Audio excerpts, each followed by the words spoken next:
கொண்டு கட்டியிருக்கிறோம். இதில் மிஸ் ஆகிருக்கிறது வந்து தீவ பகுதி வேலனை, உர்ராத்துறை, நெடுந்தீவு மற்றது கார்னர், இந்த நாளும் மிஸ் ஆகிட்டு அது நாளை கட்டுவோம். அதோட வலிகாமத்தில் தெற்கும் மேற்கும் இன்னும் போடல. அப்போ 6 எத்தனை மிஸ் 11 போட்டோம். மொத்தம் 11 மாறும் 17 6 போடல 11 போட்டோம். இப்போ கட்டுப்பணம் நேற்று சொல்லியிருந்தீங்க காணாத இருக்கேண்டு. இப்போ கட்டுப்பணம் எல்லாம் கிடைச்சிதா?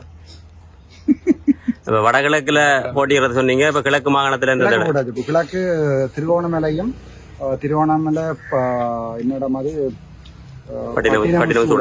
அதுவும் போட்டாச்சு கிழக்கு. மற்றது இதுக்கு போடுறதுக்கு போய் கொண்டிருக்கிறோம். புது குடியிருப்புக்கு 4 மொத்தம், அதில் 3 போடுவோம். மற்றது வவுனியாவில் 5 நினைக்கிறேன், அதில் 3 கட்டியாச்சு. மிச்சத்துக்கு காசுக்கு வெயிட் பண்ணி கொண்டிருக்கிறோம். காசு முடிஞ்சு காசுக்கு வெயிட் பண்ணி கொண்டிருக்கேன். 2 என்ன இல்லை, வவுனியா வடக்கும் மற்ற செங்கலடியும் செட்டிக்குளமும் அது ஜூசி, இந்த 3 போட்டுட்டோம். 2 மிஸ்ஸிங். பட்லந்த அறிக்கைகள் தொடர்பாக பாராளுமன்றத்தில் அதிகமாக பேசப்பட்டுக் கொண்டிருக்கின்றது. நீங்களும் ஒரு நாடாளுமன்ற உறுப்பினர் என்ற ரீதியிலே அந்த பட்லந்த அறிக்கை தொடர்பாக என்ன நிலைப்பாடு? பாராளுமன்றத்தில் பேசிட்டேன், சுத்த நெறியன்னு சொல்லிட்டேன். அதுல உண்மையாவே என்ன நான் நினைக்கிறேன், இதை ஜேவிபி கொண்டு வரேன் நினைக்கிறேன். அந்த ரிப்போர்ட் ஏதோ 3 மொழியாக்கம் செய்து கொண்டு வரேன்னு சொல்லியிருக்கிறேன். அது ஒரு பிரச்சனையா போகும். பொலிட்டிக்ஸ் தானே எப்போ பிரச்சனையா போகும். கடந்த காலத்துல மாநில சபையில என்ன நடக்கிறன்றதே எங்களுக்கு உண்மையாவே தெரியாது. அதான் நடந்தது. ஏனென்றால் எவ்வளவு ஆசை வருது, எவ்வளவு போஸ் போகுது, எங்க காசு ஒதுக்கப்பட்டது ஒன்றுமே இருக்கிறதுன்னு தெரியாது. இந்த முறை யாழ்ப்பாணம் மட்டுமில்லை, எடுக்கிற நாங்கள் வெள்ளுற சகல மாநகர சபை, பிரதேச சபை எல்லாத்துலேயுமே முழுக்களும் லைவ்ல வரும். அதாவது வந்து நடக்கிற மீட்டிங்ல இருந்து வார காசு, செலவழிக்கப்படுற காசு, போகிற காசு, அதை விட முக்கியமாக அங்கே இங்கே குப்பைகள் அதுகள் இருக்குன்னு சொன்னால் கம்ப்ளைண்ட் பண்ணக்கூடிய மாதிரி ஒரு ஹோட்லைன் உண்டு. சகலதும் செய்வோம். உங்களுக்கு தெற்கில் போனால் தெரியும். இப்போ கொழும்புல ஒன்றுமே ரோட்டில் இருக்காது. இப்படி பேக் எல்லாம் மாட்டு கழிவுகள் எல்லாம் வந்து கோயிலுக்கு முன்னால் இயலாது. ஸோ இப்போ இங்கே அப்படி ஒரு கலாச்சாரம் வந்து போய் கொண்டிருக்கு. அது சூப்பராக முக்கியமாக உங்களுக்கு எங்களோட இதில் போனீங்கன்னா தெரியும். இது உங்களுக்கு திருசாந்தி படுகொலை செய்யப்பட்ட என்னோட மாதிரி செம்மணி. அதுக்குள்ளே போனீங்கன்னா தெரியும். அந்த வயலுக்குள்ள அந்த வயலோரங்கள் அதில் இதில் மருத்துவ கழிவுல இருந்து எல்லாமே போடப்பட்டிருக்கு. நாங்கள் அந்த மாதிரியான எல்லாம் நேர பொறுப்பு கூட இருக்கும். அதை ஏன் கிளீன் பண்ணல? இப்போ உங்களுக்கு இங்கே 5 சந்தி அங்கெல்லாம் போனீங்கன்னா தெரியும் எப்படி இருக்கு அந்த ரோட்டு வழியெல்லாம். நாங்கள் வந்தொரு உடனே செய்யலாம், வந்து ஒரு நாள் செய்யலாம். ஒரு 3 மாதத்துக்குள்ள ஃபுல்லாக க்ளீன் பண்ணி எடுப்பேன். அப்புறம் என்னோட இருக்கிறார்கள் எல்லாருக்குமே இந்த 5S சிஸ்டம்ஸ்ல இருந்து கைசன், கைசார் எல்லாமே படிப்பிப்பேன். அதாவது வந்து இந்த குவாலிட்டி மேனேஜ்மெண்ட்ன்றது வந்து துப்புரவா இல்லை என்னென்ற அது யாருக்குமே தெரியாது. என்னென்று அதில் ஹாஸ்பிட்டலில் நாங்கள் அது மெயின்டைன் பண்ணுவோம். உங்களுக்கு தெரியும், அந்த கலர் பேக் வச்சு இங்கே பொலித்தீன் இங்கே இதில் வந்து உக்கக்கூடிய அப்படி போடுறது, அப்படி முழு சிஸ்டம் செய்வோம்னு நினைக்கிறேன். ஒரு மக்களோட ஒத்துழைப்பு இருந்தால் செய்வோம். அதோட முக்கியமாக இந்த வடிகாலமைப்பு பிரச்சனை எல்லாம் இருக்குது. ஸோ இப்போ யாழ்ப்பாணத்தில் பெய்கிற தண்ணி ஓரத்துக்கு இடம் இல்லை. நல்லூரில் தான் இப்போ ஆள் 12 வழியாக நல்லூரில் போய் தான் நிற்குது. நல்லூர்ல இருந்து முழு தண்ணியும் வந்து அங்கே கோப்பை பக்கம் போய் குளங்களுக்குள்ள போற மாதிரி செய்வோம். தண்ணி இந்தியாவில் ஓடுது. நேற்று மாநகர சபையினுடைய முதல்வர் வேட்பாளரை அறிவித்திருந்தீர்கள். அதே போன்று யாழ்ப்பாணத்தில் இருக்கின்ற ஏனைய நகர சபைகள் மற்றும் பிரதேச சபைகளினுடைய தலைவர்களை அறிவிக்க முடியும். ஒரு பிரச்சனை, நாங்கள் இந்த காமராயர் வரும் வரைக்கும் வெயிட் பண்ண மாட்டோம்.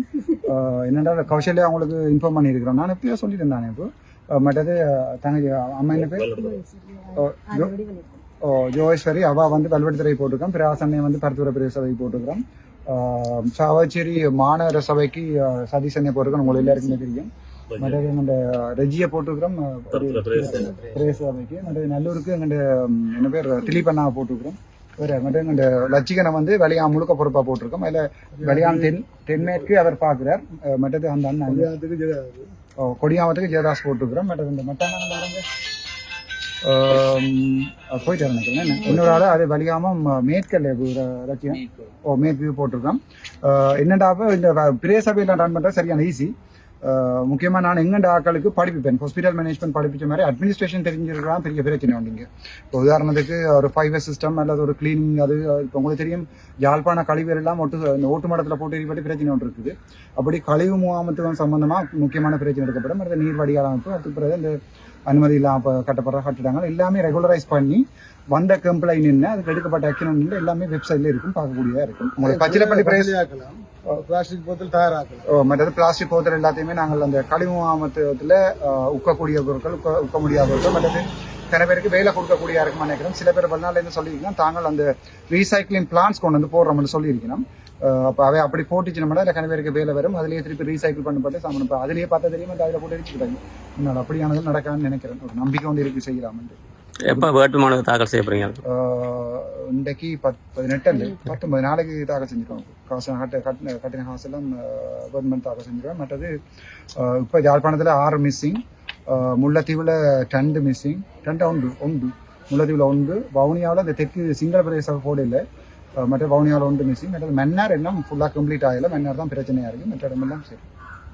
நாங்கள் எங்கள்கிட்ட கடத்தொழில் சம்பந்தப்பட்ட பிரச்சனை நான் அர்ஜுனா சந்திச்சு அர்ஜுனாடி ஒரு கடிதம் எழுதி வச்சிருக்கிறேன்.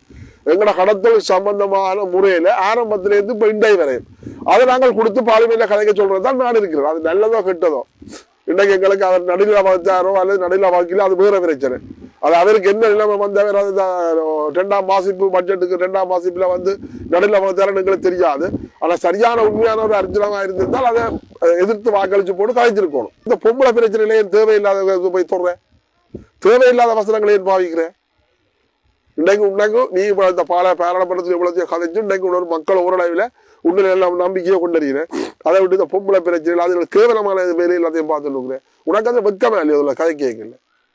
நீ ஒரு படித்த டாக்குத்தர், ஒரு படித்த நீ இவ்வளோ விளையாட்டுல எல்லாம் இவ்வளோ செய்திருக்கிற, இவ்வளோ சாதனை படைச்சிருக்கிற, இன்றைக்கு பாராளுமன்றத்தில் இவ்வளோத்தையும் கதைக்கிற, பிறகு நம்ம அந்த பொம்பளையில இழிவுபடுத்துற.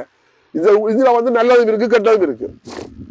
ஓப்பனா செய்யறவங்க இருக்குது, ஓப்பனா ரகசியமான ஒன்று செய்யறவங்க இருக்காங்க. இதுவரை எல்லாத்தையும் பார்க்க போல எங்க நாட்டில் ஒன்றுமே செய்யலாம் வேணும். இந்த எங்களது நாட்டில் 100க்கு 90 இதான் நடந்து கொண்டு இருக்கு.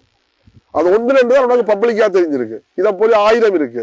இதுகளை தயவு செய்து இதுகளை எல்லாத்தையும் கையா விட்டுட்டு நீ மக்களுக்கு என்ன தேவை வேண்டும், மக்களுக்கு என்ன தேவை, கிராமத்தை எப்படி முன்னேற்றணும், நகரத்தை எப்படி முன்னேற்றணும், எங்களுக்கு தொழில் ஆரம்பத்தில் இந்த தொழில் வாய்ப்புகள், தொழில் ஃபேக்டரிகள் எல்லாத்தையும் எப்படி நடைமுறைப்படுத்தணும், அதை உருவாக்கணும், அதுகளை பற்றி கதை.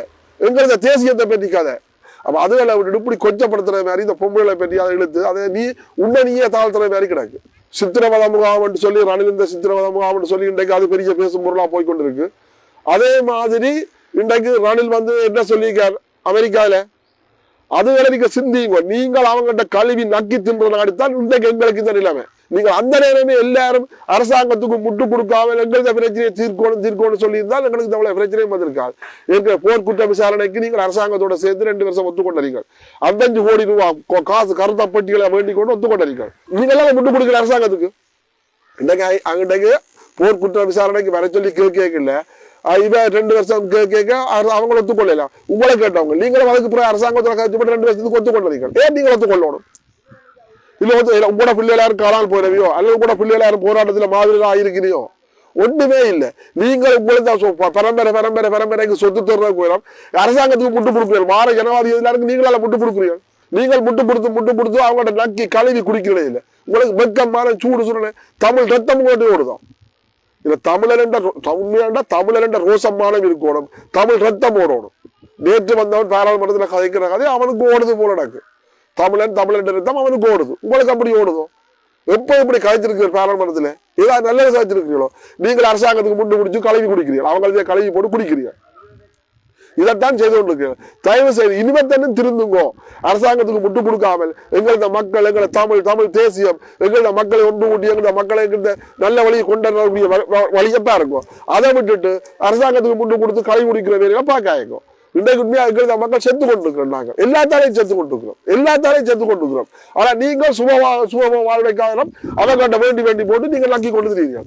தயவு செய்து எல்லாத்தையும் விட்டுட்டு இனிமே தன்னும் ஒரு சோசமான சூடு சுருள்ள தமிழனாக வாழப்பா இருக்கும். இன்னைக்கு நாங்கள் யுத்தம் முடிஞ்ச காலத்திலேருந்து கத்தி கொண்டிருக்கிறோம். கடல் அழியுது, கடல் வளர்த்தாலே அழிஞ்சு இன்றைக்கு நாங்கள் எங்கட கடத்தொழில் மக்கள் உழைச்சி சாப்பிட வழியில்னு கத்தி அண்டையில இருந்து இன்றைய வரையும் வார கடத்தொழில் அமைச்சர் மேல எல்லாரும் தங்களது சுயநலத்துக்காக வேலை செய்யறாங்களே தவிர கடல் வளத்தை பாதுகாக்கணும், கடல் வளத்தை பாதுகாத்து மீனவற்ற வாழ்வாதாரத்தை காப்பாற்ற வேண்டிய எந்த எண்ணமே கிடையாது. அவங்க தாங்கள் வராங்க, அங்கே அவரோட கதைக்கிறாங்க, இவரோட கதைக்கிறாங்க, தாங்கள் தங்களோட பொக்கெட்டுகள் நிரப்புறாங்க, கோடியா பணத்தை வழிகளும் நிரப்புறாங்க. இதுதான் இங்கே நடந்து கொண்டிருக்கிறது. அப்போ இப்போ புதுசாக வந்த அமைச்சருக்கும் இன்னும் ஒன்றுமே விளங்குதில்லை. கடலண்டா என்னண்டே விளங்குதில்லை. கடலண்டா ஆனாவே தெரியல. ஆனால் ஏதோ எல்லாம் கதைச்சு கொண்டு தெரிகிறேன். இப்போ நாங்கள் சந்திச்ச இவரோட கடத்தொழில் அமைச்சராக வந்த உடனே நாங்கள்லாம் யாழ்ப்பாணம் முதலாக சந்திச்சு வீரசிங்கம் கோயிலில் சந்திச்சு நாங்கள் இவரோட கதைச்சு இவருக்குரிய மகஜர் எல்லாம் கொடுத்துறாங்க. இன்றைக்கு அதுக்கு எந்த விதமான நடவடிக்கையும் இல்லை, எந்த விதமான பதிலும் இல்லை. 4 மாவட்டம் சேர்ந்து கொடுத்துறாங்க. எங்கள் இந்த கடலில் இப்படி பிரச்சனை இருக்குது, எல்லாத்தையும் பாதுகாக்கணும், இதை நடவடிக்கை எடுக்கணும், தடை செய்யப்பட்ட தொழில் எல்லாத்தையும் நிப்பாட்டி எங்கள் இந்த மக்கள் சந்தோஷமாக தொழில் செய்யணும்னு சொல்லி நாங்கள் 4 மாவட்டமும் சேர்ந்து இப்போ யாழ்ப்பாணம், மன்னார், கிளிநொச்சி, முல்லைத்தீவு 4 மாவட்டம் சேர்ந்து மகஜனம் கொடுத்துறாங்க. எல்லாரும் கதைச்சு எங்களது கருத்துரை சொல்லி மகஜனம் கொடுத்துறாங்க. அதை பற்றி இன்றைய வரையும் எந்த விதமான கதையும் இல்லை, ஒரு சிந்தனையும் இல்லை. அதை புதுசாக ஒரு சட்டம் கொடுத்துருக்காரு. அது ஏற்கனவே இந்த சட்டம் முன்னாள் கடத்தொழில் அமைச்சரால் கொண்டு வரப்பட்டு கோட்டை பார்லிமெண்ட்டில் அமைச்சர் மன்றத்தில் போட்டு அமைச்சரால் அந்த ஆளுங்கட்சி அமைச்சர்களாலேயே அது நிராகரிக்கப்பட்டது. நிராகரிக்கப்பட்ட சட்டத்தை பிரைவேட் தூசி தட்டி எழுப்பிக்கிறார். நாங்கள் தான் சொல்கிறோம், எங்களுக்கு இந்த சட்டம் ஒன்றும் தேவையில்லையே. கடத்தொழில் நீரியல் துறையால் 96ஆம் ஆண்டு உருவாக்கப்பட்ட சட்டம் 2ஆம் இலக்க சட்டத்தை நடைமுறைப்படுத்த சொல்லி இன்றைக்கு திருப்பி கடலில் சுருக்கு வேலை, லைட்டு கடலில் பார்க்க முடியல, கண்டபடி குளதல்றாங்க. இந்தியாவில் உள்ளூர் நிலவப்பட முழுக்க உள்ளூர் நிலவப்பட நாசம் செய்து கொண்டிருக்காங்க. அதுக்குரிய தடை செய்யப்பட்டதோட நிப்பாட்டு மட்டும் சொல்லி கத்துறோம். அதுக்குரிய நடவடிக்கை ஒரு தரம் எடுக்கிறாங்க. இல்லை ஒரு நீரியல்துறை இருக்கிறாங்க, கேவலம் கட்ட ஒரு நீரியல்துறை ஒரு கடிதம் அனுப்பினாங்க, அந்த தொழில் தடை இந்த தொழில் தடை 14 தொழில் தடையண்டு. என்ன தொழிலை செய்து என்ன தடை செய்து விட்டவங்க? என்ன தொழிலை தடை செய்தவங்க? தாங்கள் சட்டவிரோதமான தொழிலை தாங்கள் அனுமதித்துக் கொண்டு தாங்கள் லஞ்சம் கோடியா லஞ்சங்களை வேண்டிக் கொண்டு பிறகு பார்த்தால் அது தடை இது தடைன்றாங்க. இப்போ இன்றைக்கு உள்ளூர் நிலவப்படகு இன்றைக்கு உண்மையின்படி எப்போ தடை செய்யப்பட்டிய தொழில். அது ஒரு முட்டாள் சுமந்திரனால வந்த வேலை. ஏனென்று சொன்னால் பார்லிமெண்ட்டில் நிறைவேற்றப்பட்ட சட்டத்தை வந்து திருப்பி மாற்றி அவைக்கு ஒரு இடம் ஒன்று ஒதுக்கி அவைக்கு ஒரு தொழிற்செயலுக்கு கொடுப்போம்னு சொல்லி ஒரு முட்டாள் சுமந்திரனால இந்த பிரச்சனையும் வந்தது. அதை மற்ற வார கடத்தொழில் அமைச்சர்கள் தங்களுக்கு சாதகமாக பயன்படுத்துகிறாங்க. ஆனால் தெரிஞ்ச கடத்தொழில் அமைச்சரும் அப்படித்தான், ஒன்றும் தெரியாத கடத்தொழில் அமைச்சரும் அப்படித்தான் அதை பயன்படுத்துகிறாங்க. திருப்பி இப்போ புதிய சட்டம் நிராகரிக்கப்பட்ட சட்டத்தை பிறகு திருப்பி சொல்கிறார். நாங்கள் எங்களுக்கு இதில் எந்த விதமான ஆட்சேபனையும் எங்களுக்கு இந்த சட்டத்தை உடனடியாக நடைமுறைப்படுத்துறதுக்கு நாங்கள் விரும்பலை, எங்களுக்கு தேவையில்லை. இது இலங்கையிலேயே எல்லா கடத்தொழில் மக்களாலேயும் நிராகரிக்கப்பட்டது. சரியான சட்டம் என்று சொல்லியிருந்தால் இவர் சட்டத்தை நகல்கள் வந்து எல்லா சங்கங்களுக்கும் கொடுக்கப்பட்டிருக்கணும். இது புதுசாக வந்து சட்டம், இந்த சட்டத்தை பாருங்கோ, சரியோ புளியோ பிழை இருந்தால் திருத்துவோம், சரி என்றால் இதை நடைமுறைப்படுத்துவோம் என்று அப்படி சகல சங்கங்கள் இலங்கையில் இருக்கிற கடத்தொழில் சகல சங்கங்களுக்கும் அதை கொடுக்கப்பட்டிருக்கணும். ஒன்றும் கொடுக்காமல் அதை பற்றி கதைக்காமல் பிறகு அந்த சட்டத்தை நடைமுறைப்படுத்த போறோம்னு சொல்லி பார்லிமெண்ட்லேயும் அங்கேயும் கதை சொல்லுங்க. இதை நாங்கள் முற்று முழுதாக நாங்கள் இதை மறுக்கிறோம், நிராகரிக்கிறோம். இந்த சட்டத்தை நடைமுறைப்படுத்த தேவையில்லை. நீங்கள் ஏற்கனவே 96ஆம் ஆண்டு கடத்தொழில் நீரியல் துறையால் உருவாக்கப்பட்ட சட்டம் 96ஆம் ஆண்டு 2ஆம் இலக்க சட்டத்தை நடைமுறைப்படுத்துக்கும். அதை நடைமுறைப்படுத்தினால் இந்த கடத்தொழில் மக்கள் சந்தோஷமா நிம்மதியாக வாழுவோம். நான் குறிப்பிட்டு ஒரு சிலர் சொல்ல விரும்பல. ஆனால் எல்லாரும் கூடியவங்க எல்லா அரசாங்க உத்தியோகத்தர்களும் எல்லா அரசாங்கத்திலையும் இதுதான் நடந்துகிட்டு இருக்கு. அப்ப இப்படி நடந்து இருந்தால் இந்த ஊழலை ஒழிக்கிறோம், லஞ்சத்தை ஒழிக்கிறோம், மாற்றம் கொண்டு வரோம் என்று சொல்லி வந்த அரசாங்கம் இன்றைய மக்களை போய் காட்டுது. எந்த விதமான நடவடிக்கையும் இல்லை, எந்த விதமான விலை குறைப்பும் இல்லை. அத்தியாவசிய சாமானுக்கு விலை கூடிக்கொண்டு போகுது. இந்த 280 ரூபாய்க்கு அரிசி இப்ப 300 ரூபாய்க்கு வந்துடுது. அப்படியே கூடிக்கொண்டே போகுது. இப்ப வரைக்குள்ள 240 ரூபாயில இருந்த அரிசி 300 ரூபாய் வரையும் வந்துட்டு. அதே மாதிரி எல்லா சாமானும் விலை கூடிக்கொண்டே போகுது. அப்ப நீங்கள் என்ன செய்கிறீர்கள்? மாற்று அரசாங்கம் மாற்று அரசாங்கம் என்று சொல்லி என்னதை கண்டறீங்க? மக்களை போய் காட்டி இன்றைய அவர் சொல்றாரு, கடத்தொழில் அமைச்சர் சந்திரசேகரன் சொல்றார், யாழ்ப்பாணத்துல உள்ளூராட்சி சபை எல்லாத்தையும் கைப்பற்றுவான்னு சொல்லி. அது எங்களுக்கு மக்களுக்கு சொல்லணும். எங்களுக்கு மக்களுக்கு தான் சூடு சொல்ல இருக்கணும். எங்களோட மக்களுக்கு